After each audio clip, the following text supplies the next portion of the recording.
Bible symbols decoded.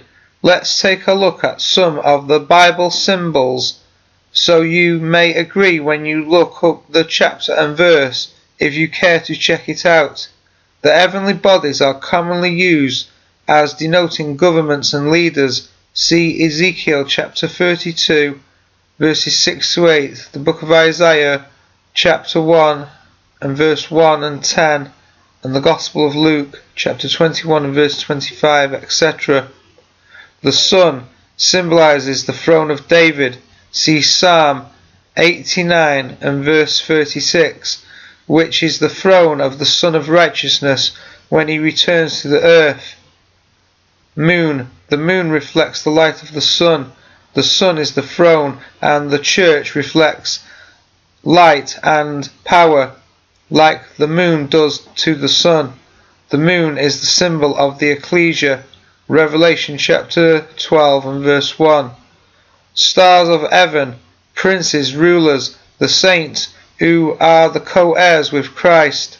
It is a political symbol, as can be seen from the USA, 50 stars on their flag, Star-Spangled Banner, etc. Heavens, political systems above the mountains. Mountain symbolizes government. See the book of Micah chapter 4 and verse 1. Earth, downtrodden people, oppressed and poor. Earthquake, great upheaval of the earth as above. So an earthquake symbolizes a political revolution or civil war. Sea, restless, moving people who are not as oppressed and are free to move around. Psalm 65 verses 6 and 7. Waters represent peoples, multitudes, nations and tongues or languages. Revelation chapter 17 and verse 15. On represents a kingdom. Horns of the wild ox, unique horns, one kingdom without end. God's kingdom on earth coming soon. See the book of Numbers chapter 24 and verse 8. God, having brought him forth out of Egypt, the very horns of the buffalo are his. He shall eat up the nations his adversaries, and he shall break their bones in pieces, and smite them through with his arrows. The olive, the house of Israel, the people, not the country. The fig tree, the Jews. See Matthew chapter 21 and verse 20. Christ cursing the unfruitful or unfaithful forever in verse 19. Day, a year in prophecy. See Ezekiel chapter 4 and verse 6. Revelation chapter 9 and verse 15.